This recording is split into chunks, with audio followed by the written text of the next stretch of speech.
বেদাঙ্ক.com এ আপনাকে স্বাগত জানাই। আমি রাজা কুন্ডু, তোমাদের ম্যাথমেটিক্স টিচার। চলো দেখে নেওয়া যাক আজকের প্রশ্নটি কি আছে। আজকের প্রশ্নটিতে বলা আছে শূন্য বহুপদী রাশিমালা কাকে বলে।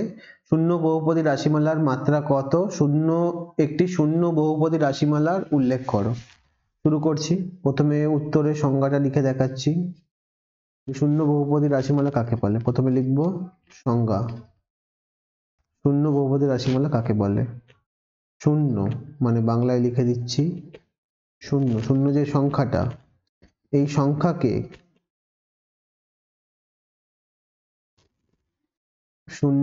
মানে এই শূন্য সংখ্যাটাকে শূন্য বহুপদী রাশিমালা বলে। অর্থাৎ শূন্য এই সংখ্যাটাকেই শূন্য বহুপদী রাশিমালা বলে। আরেকটা কথা লিখে দিচ্ছি, শূন্য মানে জিরোর যে নাম্বারটা, শূন্য বহুপদী রাশিমালা হলো একটি ধ্রুবক, যেমন 1 2 3 4 এরকম শূন্য। ধ্রুবক মানে যার মানের পরিবর্তন হয় না।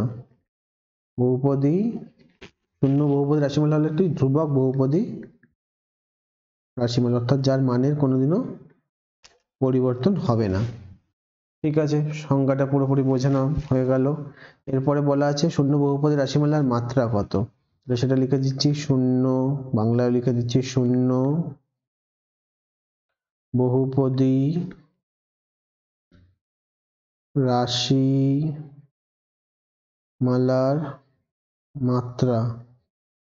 মাত্রা কত, মাত্রা হলো অসংজ্ঞাত মানে ইনফিনিটি। ঠিক আছে, তারপরে উল্লেখ করতে হবে যে শূন্য বহুপদী রাশিমালা কে। তাহলে শূন্য বহুপদী রাশিমালা তো শূন্য নিচে, তাহলে শূন্য মানে যে শূন্য নম্বরটি বা সংখ্যাটি হলো শূন্য বহুপদী রাশিমালা। এখানে সংখ্যা লিখলেও হবে, নম্বর লিখলেও হবে, যেটা খুশি, কোনোটাই ভুল নয়। তো শূন্য সংখ্যাটি হলো শূন্য বহুপদী রাশিমালা। তাহলে তিনটে উত্তর পরপর দেওয়া হয়ে গেল। এই ছিল আমাদের নির্ণয় উত্তর। থ্যাংক ইউ ফর ওয়াচিং বেদাঙ্ক.com। অঙ্কের আরো প্রবলেম এবং সলিউশনের জন্য আমাদের ওয়েবসাইট অবশ্যই ব্রাউজ করো। Thank you.